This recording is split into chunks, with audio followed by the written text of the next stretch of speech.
Hey everyone, hope you're doing well today. In this video, let's go ahead and practice working with reflections and also distance on a coordinate plane in general. So let's go ahead and try some together. I encourage you to grab some paper, something to write with, and let's do some math together.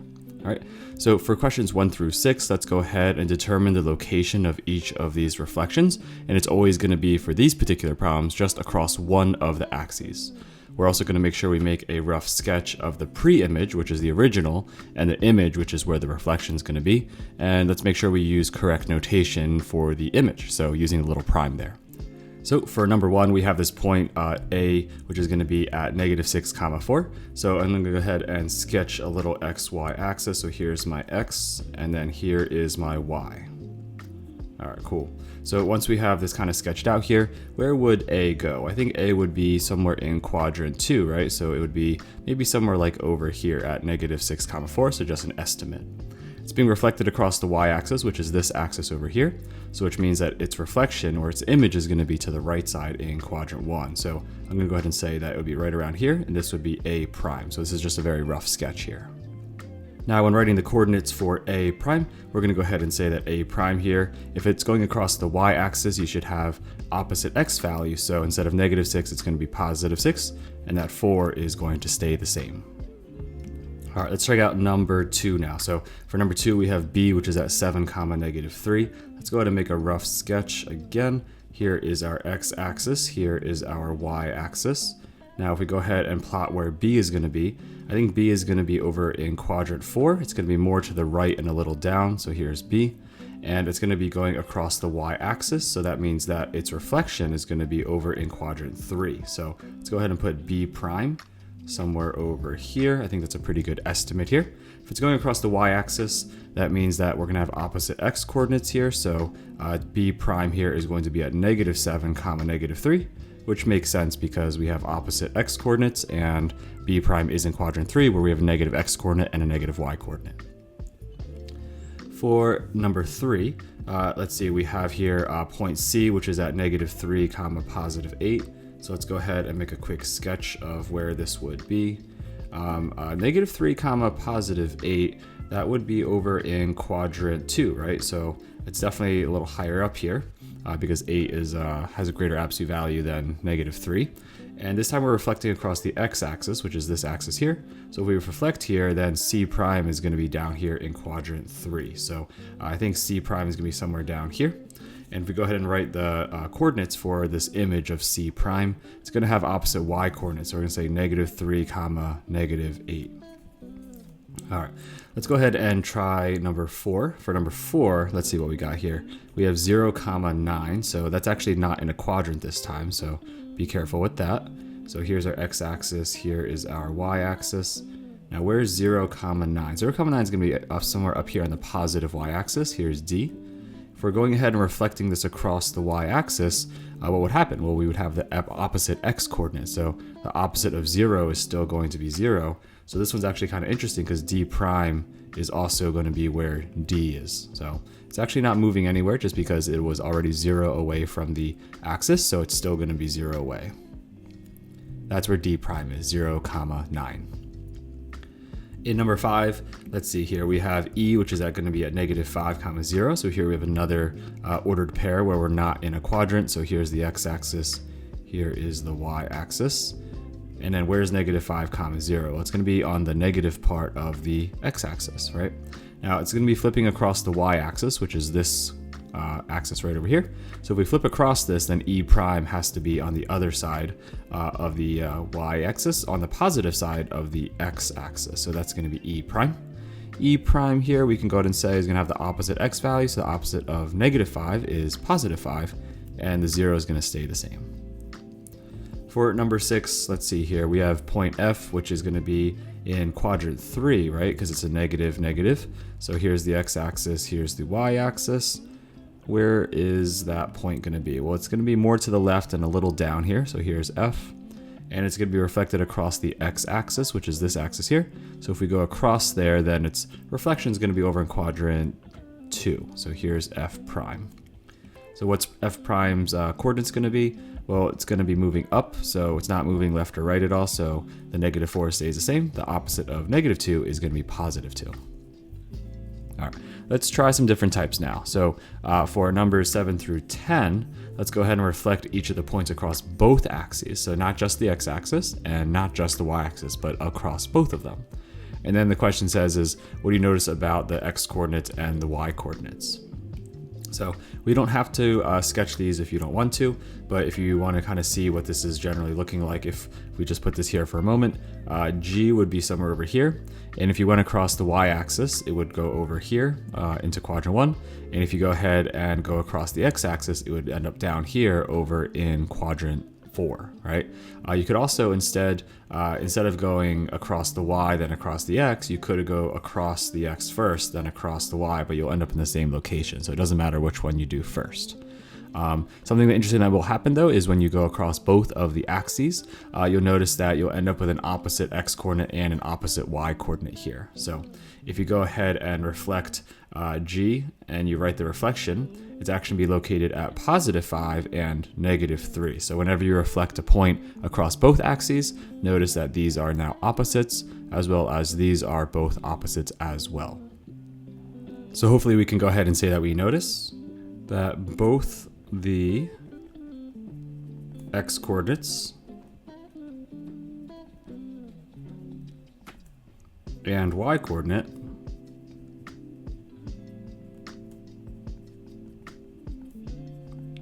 are opposites.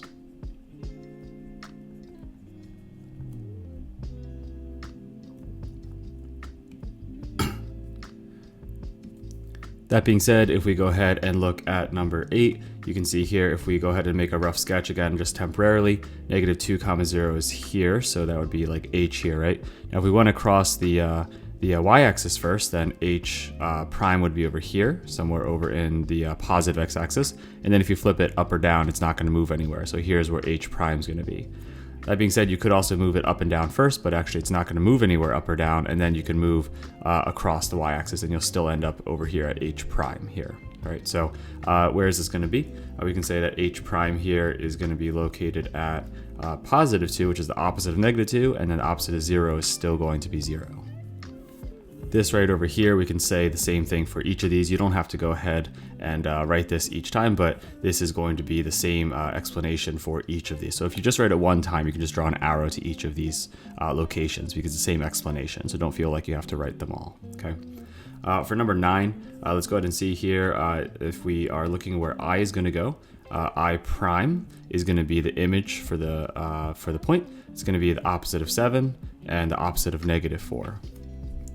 All right, and again, if you just want to see a rough sketch here so you can visualize this, I's pre-image would be somewhere over here, 7, -4. If you decided to go across the x-axis first, it would go somewhere over here. And if you went across the y-axis, it would end up somewhere over here. This would be where I prime is. If you wanted to go across the y-axis first, you could go this way, then go across the x-axis. You'll still end up in the same location. And you can see here that we have opposite x-coordinates, and we also have opposite y-coordinates. All right, one more for J. J prime is going to end up being at 1, 4, the positive 1 and the positive 4. And hopefully this makes sense because I just chose the opposite values for each of these. So -1, -4 would be maybe something like here. That's where J is. If J goes across the Y first, it would go here. And if it goes across X, it would end up here where the final location would be. Or you could go across the X axis first, then the Y axis second. You'll end up in quadrant 1 either way. All right, let's try a couple different types of problems now. It says for questions 11 through 14, state whether each pair of points are a reflection across the x-axis or the y-axis or both axes. Also, how do we know? So here we have the pre-image and this is the image. So let's take a look and see here. Well, this -3, the x-coordinate, became a +3, which is this new x-coordinate here, right? If the x-coordinates are opposites, that means you must have flipped across the y-axis. If you go ahead and see the y-coordinate of 2 and this y-coordinate of -2, you can see that the y-coordinates are also opposites. So just like we just looked at in the last set of practice problems, if both of them are opposites, then it must be a reflection across both axes. So we're going to say a reflection across both. Okay, how do we know? The x coordinates are opposites, so we can say x and y coordinates are opposites. Whenever that happens, we know that the point must have flipped across both of the axes. All right, let's check out number 12. Now for number 12, we have L and L prime. Here is the pre-image, here is the image. Let's see here, we have opposite x coordinates and we also have opposite y coordinates. So same thing, just like in number 11. So we can go ahead and actually just take this and copy it over here. So if you want to go ahead and pause and write that, or you can just draw an arrow and say these are the same, that is okay. For number 13, we can see here we have M and M prime. So we have the pre-image over here and the image over here. We can look at the x coordinates and see that they are the same. So we know that nothing was being reflected in terms of left and right. But if we look at the y coordinates are opposites. So that means it went up and down. So it must have reflected across the x axis. So let's go ahead and say that for M to M prime, what must have happened here is a reflection across the what did we say? It was going to be the x-axis, all right? So again, if it moved up and down, it must have crossed over the x-axis. And the way we can know this is because when you reflect across the x-axis, the y-coordinate is going to be the opposite, just the y-coordinate.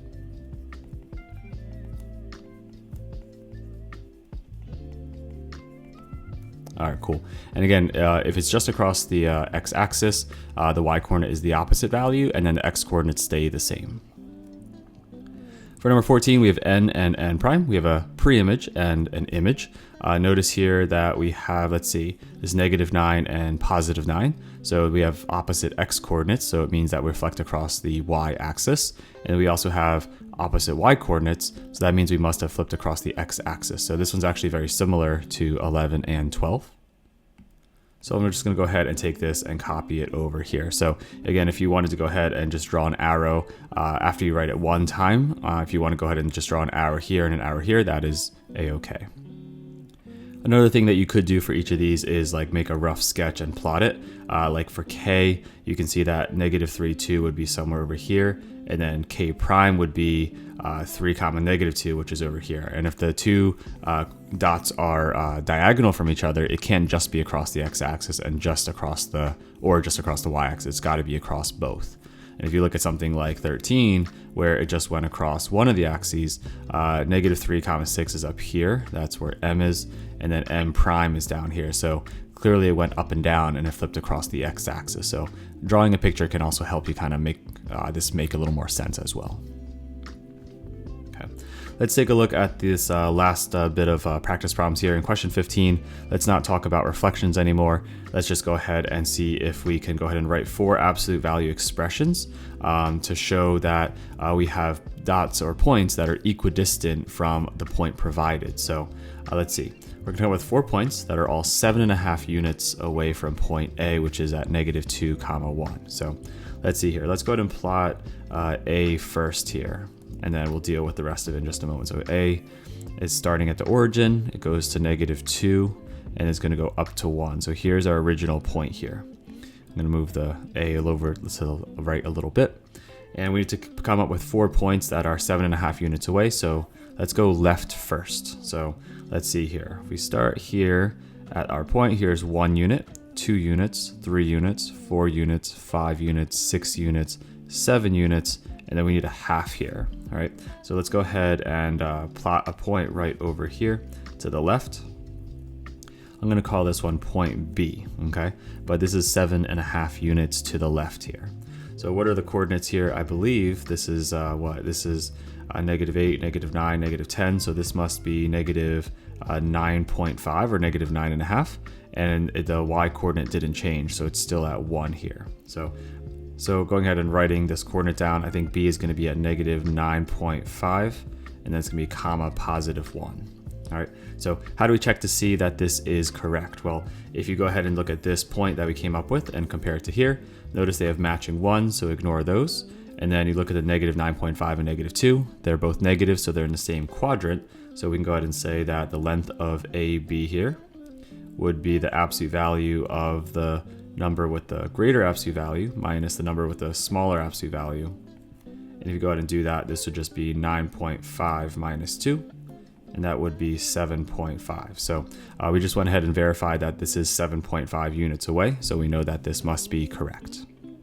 All right, now that we went to the left, let's go ahead and try going to the right here, okay? So if we go to the right, let's go ahead and count 7.5 units. So here's 1, here's 2, here's 3, here's 4, here's 5, here's 6, here's 7, and then a half. So it's gonna be ending right over here, okay? I'm gonna go ahead and make this one blue. I'm gonna call this one point C. Actually, I can move this over slightly so it's halfway there. All right, so what are the coordinates of C? Well, it looks like C is at 5.5 and the Y coordinate is 1. We didn't change up and down at all, so that Y value stays the same. So how do we check this? Well, if we look at this coordinate of C and we compare that with the coordinate of A here, notice they have these matching ones, so ignore those.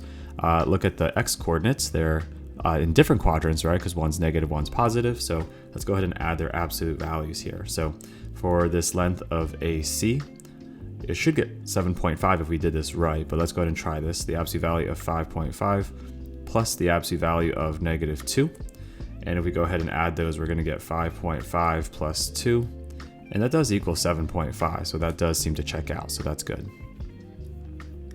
All right, let's go down now. To go down 7.5 units, let's start at A. Here's 1 unit, 2 units, 3 units, 4 units, 5 units, 6 units, 7 units, and then a half. So we're going to end up down here. Let's go ahead and plot a point.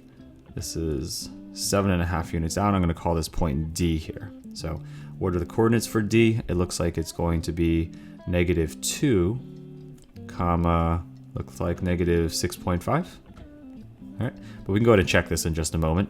If we go ahead and make a comparison here and look at this point and this point to see if they are indeed 7.5 units away, notice they have matching X coordinates, so don't look at those, but let's look at the Y coordinates.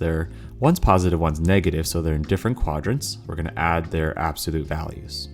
So for segment AD,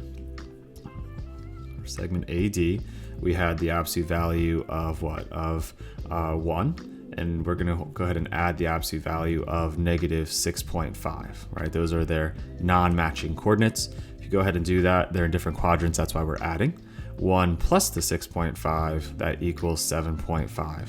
So we just verified that A and D are 7.5 units away from each other. Finally, let's go up here, okay? So let's go ahead and see our graph, our coordinate plane, and let's go up 7.5 units. So here's 1, here's 2, here's 3, here's 4, here's 5, here's 6, here's 7, and here's the half here. So we're gonna end up right up here. I'm gonna use this green color here and plot this. I'm gonna call this point E. All right, so I think this coordinate, what is this gonna be? I think it's -2, and then it's all the way up here at 8.5. So I'm gonna go ahead and write -2 comma positive 8.5. -2 positive 8.5. Let's go ahead and see if this is correct. So let's go ahead and say this is from point A to point E. And let's see here. We're gonna subtract their absolute values because they're in the same quadrant, right? So the one with the bigger absolute value is 8.5. The one with the smaller absolute value is +1. So the absolute value of 8.5 is 8.5. The absolute value of 1 is 1. 8.5 minus 1 is 7.5. So this also checks out. We must have done a good job plotting point E as well. So here you have all 4 of your points that are 7.5 units away. So 7.5 units to the left, 7.5 units to the right, 7.5 units down, then 7.5 units up. All right, so that just about wraps up this video, and hopefully you got some good practice on how to deal with these types of problems on the coordinate plane. In the beginning, we covered finding reflections across just the x-axis, and when we do that, you have opposite y coordinates. When you reflect across the y-axis, you have opposite x coordinates, and when you reflect across both axes, both the x and the y coordinates end up being the opposite, so they end up being diagonal points from each other. We also took a look at just verifying if they are, what type of reflections they are, and then we also did a little bit of distance on the coordinate plane as well, moving in 4 different directions to figure out new points that are 7.5 units away from a point. So hopefully you can use this and apply this knowledge to some other problems that you may see in the future. So Hopefully you found the video helpful. If you did, please consider giving the video a thumbs up and sharing with a classmate or friend who might also find it helpful. And as always, keep up the great work that you're already doing.